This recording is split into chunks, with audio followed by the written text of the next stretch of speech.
They added Catcha Freeman to the Harriet Tubman story, like Uncle Ruckus's Catcha Freeman to the Harriet Tubman story. Let's start off the video with a few historical facts. 1, there was no black slave catcher hell-bent on putting Harriet back into slavery. There was no, Catcha Freeman does not exist. That is not historically accurate. There was no Catcha Freeman. I keep saying Catcha Freeman because if you watch the Boondocks, you know damn well who I'm referring to. You know, when Grandpa was going on and on about, Catcha Freeman, and then Uncle Ruckus butts in, actually his name was Catcha Freeman. And, it's just this crazy, delusional story that literally only a coon or a white person could co-sign because it's just so far from reality. That's 1. 2, before I go any further, let's just know Harriet was never saved by her slave master, nor did she forgive him. She, in fact, was a highly spiritual woman who received visions and was very connected spiritually, and she prayed for his death, and it came. Okay, so that's Harriet. That's the real story. Harriet had an amazing life. I'm highly confused why you would think you needed to add a Catcha Freeman to that story. Why you would need to add anything to her story. I mean, literally, from the jump, her story is inspiring, amazing, adventurous, courageous, shows a resilience that most humans could never. And somehow she was doing it since, pre-teenhood, since childhood. She was carrying this strength and this amazing ability. And it's just mind-boggling that you would even change that story. Like, y'all, that story could be like a fucking epic.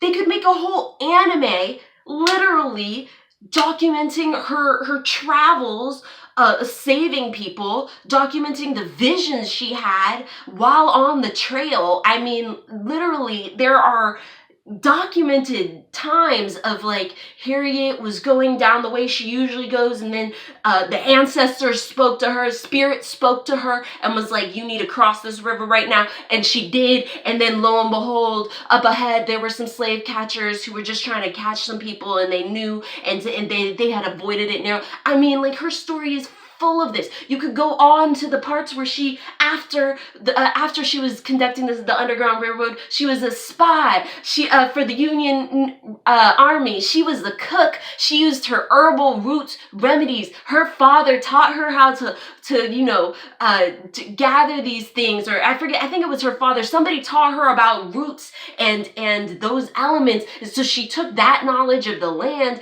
and was applying it as a cook for the Union Army. And when she felt like they weren't doing enough, she was like, let me just be a spy. And she was single-handedly doing shit, and that could be its own whole entire thing. You know what I'm saying? So it's just like, y'all, she had so much going on in her life. Oh, and I forgot to add the part where even after that, after the Union Army, she was a spiritual leader. She gave these amazing spiritual baths. Like I'm saying, she was known in the community as a spiritual leader. We called her Mama Moses, not just because she was leading people to the promised land, but because she literally had a connection, a deep spiritual connection with spirit. And so, she was giving people these amazing baptismal baths that would, dunk them all the way into the water. She wrote about fasting. She wrote about all this. I don't say she wrote about it. I think that people heard her and listened to her as an elder. And that has been passed on.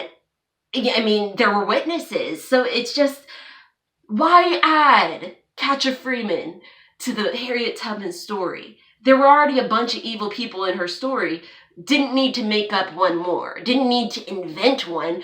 She had evil people all around her all the time. She had people who were half evil, half good around her all the time. Duality. She had, right? That's basically the Union Army, in my opinion, because it's like they were fighting for kinda, but they don't really, they didn't have an affinity for black folk. They were just like, okay, well, we can't be like just beating them and putting them down all the time. Like, that's wrong. But he's not me. So that's the attitude of people in the North. So you know what I'm saying? There was duality. nuance. They could have chosen literally anybody from actual history and fictionalized them for that, story, is if they didn't want to drag somebody's specific name.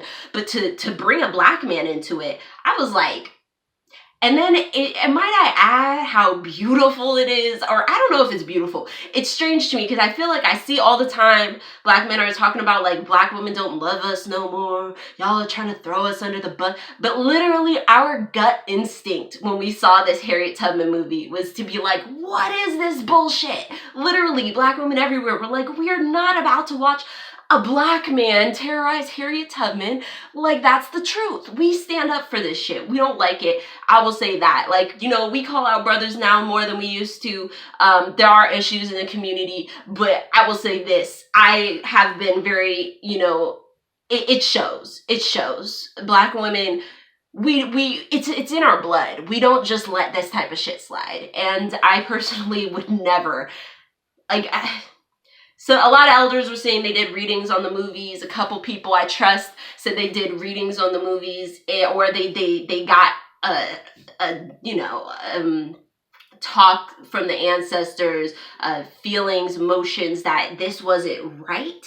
And so one person specifically said she talked with Mama Moses about this and said Mama Moses didn't like the movie. And that was weeks ago.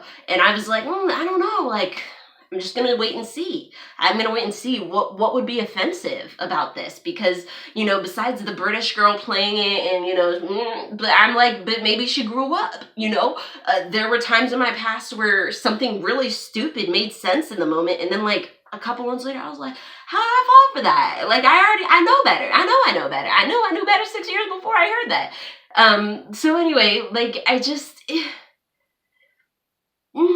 y'all, I don't know. I'm trying not to take this too long, but there was no Catcha Freeman.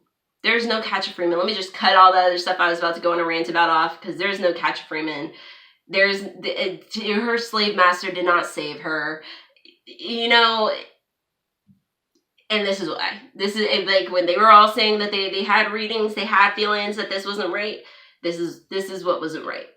Those two things are huge, and in my opinion, totally change her story.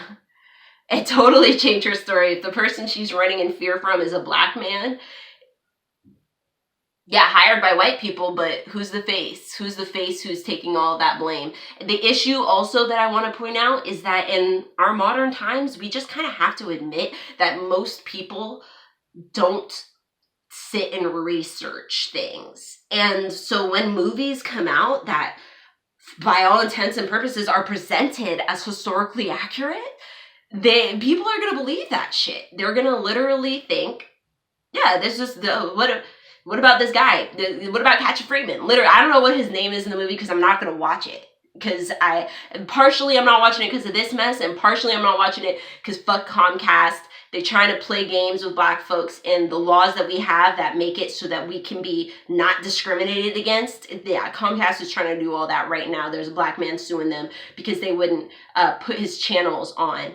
And they're trying to get some laws repealed that have been in place since the 1800s or since 1890 or something, which we're trying to even the scale for black folks, trying to stop discrimination. That's Comcast right now, trying to blow over all of that. So that's also the reason I wouldn't have watched it just for that. But hearing all this other stuff, it really upsets me because it's just... Harriet had a really amazing, inspiring life that speaks to the culture, spirituality, and history of black people. And if we're going to just start changing that shit and applying shit that doesn't mean anything just so white people can feel better when they hear history, I mean, y'all, something's got to give.